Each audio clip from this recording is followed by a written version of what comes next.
Jake Paul, I think when he weighed in for Mike Tyson, was 227 pounds. That is, if I'm not mistaken, a 92 pound weight difference. Almost a 100 pound weight difference. It's insane. That is called one thing. That's called being a bully. Jake Paul versus Tank Davis. They just announced the fight. What's your instant reaction to that? I don't know what's going to happen with a 135 pounder going up against a 200 pounder. I think it's not a real fight. Jake just too big. Tank ain't gonna be able to get in from that jab. Jake land one good punch on Tank, it's over with. When you choose a dum-dum, don't be surprised when he goes out and acts like a dum-dum. All right, let's talk about this circus. Jake Paul versus Gervonta Davis. The second I heard 135 pounds versus 200, I almost spit out my drink. That's not a fight, that's a YouTube prank waiting to go viral. You know what I'm saying? Like, bro, Jake, you soft, bro. For real, you soft. I don't care how much money you got, dog. For real. You can have all the money in the world, but it ain't gonna save you for a real ass whooping by a real fighter. It's not gonna save you, dog.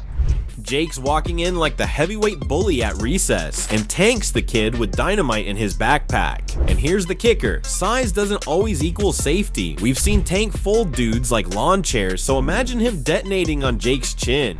After this exhibition fight, should he just go back to the Lamont Roach rematch? And if he does, how would that fight play out? I don't know about that. Maybe he's gonna retire, you know, so I don't know if his head is in it. I mean, from he don't sound too happy about being a boxer all the time, so maybe it's not what you want to do, you know what I mean? But if Jake actually lands that power shot, we might need to send Tank a ladder just to climb back into the weight class. And you know what? The Florida Commission wasn't having it either. They looked at this mismatch and said, nope, too wild. Instead of sanctioning it, they slapped it with a sparring session label and set rules just to keep it from going completely off the rails. I feel as though he's still a clown because that's his personality. He's still a clown. That's how he gets paid. Yeah, you're not wrong about that. As far as him like content, like in the gym, I feel like I'm starting to respect it because he's not doing it like for the hype. He was really like trying to be a boxer. That right there shows the ceiling boxing has as a sport. You can crank up the entertainment value, but regulators are always gonna slam the brakes when things get too crazy. The fact this whole thing had to be downgraded to an exhibition just proves how bizarre and out of bounds the matchup really is. Yeah, in terms of sparring, you know, we got some great guys coming in. Some really experienced southpaws that are smaller.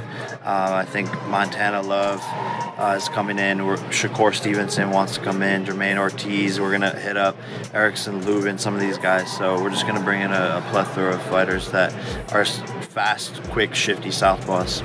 And just when you thought the Jake Paul versus Gervonta Davis circus couldn't get any wilder, boom, Ryan Garcia jumps in swinging, not with punches, but with words sharper than a left hook. And you know what? He's not holding back. He's basically saying this fight isn't just a mismatch, it's a flat-out insult to boxing. It's just disappointing on mainly Jake's end. You know, we're not falling for the Disney Channel bit no more. We're not falling for you're not a fighter no more. We're not falling for that. You know, you're ranked as a cruiserweight and you're out here trying to fight a lightweight. And then on top of it, you were just talking about fighting Anthony Joshua. That doesn't make no sense. And, you know, I just felt like it was a disgrace to boxing and kind of it was not a good move by Jake Paul, you know.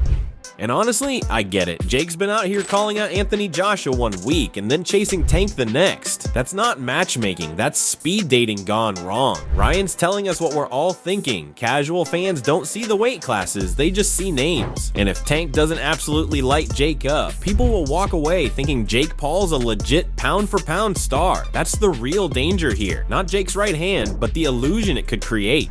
Everybody's open to criticism. That's the whole point of this media. That's why they talk about basketball players. They don't talk about, well, LeBron's making too much. Like, nobody cares, bro. If LeBron's missing the shot, he's missing the fucking shot. So at the end of the day, bro, I just thought it was a disgrace to the sport. Because on one end, you know, you got the casuals, right? The casuals don't see the weight difference. They see Jake Paul and Gervonta Davis. Yeah. And if Gervonta Davis doesn't fuck up Jake Paul, they're going to think Jake Paul is some pound-for-pound champion type of fighter.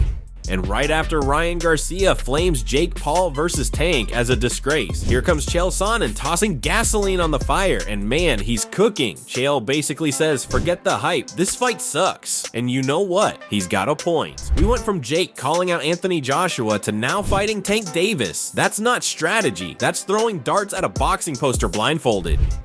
There's one big glaring issue for me. It's just your partner being Tank Davis. Tank is not the guy that knows how to sell a fight. Tank cannot sell a fight in his own division. It could be a title fight, a contenders fight, a main event fight. He could be the favorite, he could be the underdog. Tank doesn't know how to bring that information to you guys in a way that is compelling. And Chael's breaking it down like only he can. Tank can't sell a fight, Jake's playing the weight game, and this whole thing feels less like a boxing match and more like a business meeting in boxing gloves. And the best part? Chael's already predicting Jake beats Tank badly, which sounds insane, but when Chael says it, you almost want to grab some popcorn just to see if he's right. And let's be real, if Jake actually pulled that off, boxing Twitter would melt down faster than your Wi-Fi during a Netflix binge. Suddenly, the guy everyone called a YouTuber would be the one holding the receipts. Having better boxing than a guy doesn't necessarily mean you could beat that guy up. In fact, if you conform the rules and make it just boxing rules, being a better boxer than this guy doesn't even mean you can beat a guy up under those rules. Jake's gonna beat Tank badly.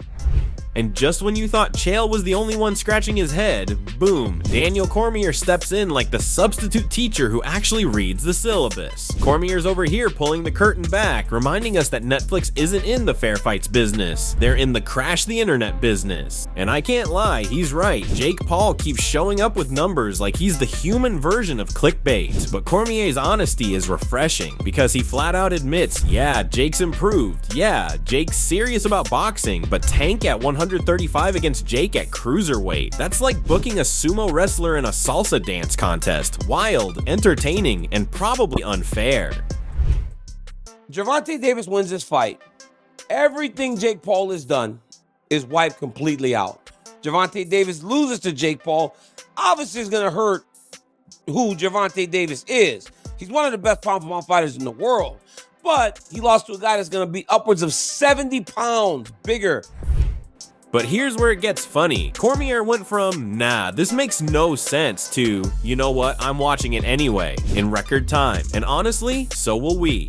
Because whether you root for Tank to shock the world or for Jake to prove size matters, this fight is the guilty pleasure nobody wants to admit they'll stream. Cormier even joked about David versus Goliath, but in this version, David's got skills, speed, and knockout power, while Goliath has YouTube subscribers and Netflix's budget. And tell me you're not curious to see if David's slingshot still works when Goliath is walking around with 70 extra pounds of muscle. But I will tell you this right now, without a shadow of a doubt, I will watch this. I stayed up till 2 in the morning watching Jake fight Mike Tyson. I will watch this. I will do this again because it interests me. It interests me in the way of, hey, he used a David versus Goliath comp. That's the other way around. But David is more skilled. Man, just when you thought Cormier laid it out perfectly, here comes Danny Garcia sliding in like the sparring partner who's been holding on to receipts. Danny straight up reminds us Tank once said he hit harder than Rolly and Ryan combined, and now he's looking across the ring at Jake Paul, who's basically built like a linebacker. And Danny's tone? Respectful but sneaky. You can hear him saying, yo, Tank's a beast, but let's not act like Jake isn't walking around at 200 pounds with bad intentions. That's like telling someone, yeah, my Honda Civic is fast, but don't park it next to a Ferrari with rocket fuel in the tank. And boxing's all about timing and getting a big payday. So how could you be mad about somebody who's going to make all these millions of dollars for something that don't count? Everybody would do that. Right? That's a lot of money. If you speak in boxing, okay, people are going to criticize no matter what. So sometimes you got to sit back and people are still going to watch it anyway. I'm going to watch it. Everybody's going to watch it. So sometimes you got to do what's best for you and your family. And what I love is Danny keeping it real about the payday. Like, he's not sugarcoating it. Tank's doing this for timing, money, and legacy chess, not because he's bored on a Saturday night. And honestly, who in their right mind would turn down millions for a fight that technically doesn't count? That's like getting paid to play Call of Duty with the lights off. You'd sign up too. But the cold truth Danny drops is, win or lose, knockout or not, the world is gonna judge you anyway. And he's right. If Tank somehow goes out cold, it's chaos. If Jake gets folded, the internet throws a parade. Either way, we're all watching. Because like Danny said, boxing ain't just about belts anymore. It's about entertainment. And this fight is basically Netflix's Super Bowl. Jake is not bad though. I think that's what people really overlook from him. Like, he puts the work in. He's not that bad. He is bigger. Tank is Tank. But you never know. You fight a guy 200 pounds. So that's what makes it interesting. So are they announcing a winner, or is just like both hands raised at the end? I don't want Floyd for Logan Paul. Both of their hands were just raised, right? Mm-hmm. So if that's the case, unless something wild happens, like somebody just knocked out, there's really no loser. Danny gave us the respectful warning about Tank stepping into Jake's world, but then boom, Shawn Porter and his crew kick the door open and start talking like this whole thing is bigger than just punches. And honestly, they're right. You, me, all of us know boxing is a brutal sport that chews guys up and spits them out. So when Shawn says, take that payday, he's basically telling Tank, don't be a hero, be a businessman. And let's be real, if somebody dropped $100 million check on your lap for something that won't even stain your record, you wouldn't be lacing up gloves. You'd be signing with 2 pens at once. Man, like once you hear the numbers, I'm like, they're talking, like, I don't know the official one, they're talking about like 100 mil. Oh, damn. Like, they're talking about these insane numbers. Like, I'm gonna be like, don't take that. I'm not gonna tell another man not to take that type of check, especially for something like that. It's not on your official record. It's an exhibition. I'm not gonna lie here and act like I'm not gonna say yes to 100 million or something like that. But the beauty here is the contradiction. On one hand, they're defending Tank's money move. On the other hand, they're protecting boxing's essence, like it's the last original recipe of KFC locked in a vault. And I get it, we love the purity, but let's not act like fans won't tune in. This is boxing's guilty pleasure, the junk food fight. Shawn even joked about Tank needing a stool just to face Jake eye to eye. That's comedy gold, and it's also facts. Tank might walk in at 150, Jake's closer to 200, and suddenly this whole thing looks less like a fight and more like a before and after fitness commercial. But here's the kicker, you know we're still watching, because when Tank detonates or Jake surprises the world, that clip's going viral faster than you can say influencer title belt. Serious, but at the same time, you getting in the ring with a borderline midget. You know what I mean? Is he standing on the stool in this picture? He borderline midget. You know what I mean? That's crazy. I mean, yeah. Because I'm a borderline midget, so that's crazy. Y'all crazy. I ain't trying to be disrespectful, by the way, because I just realized, you know.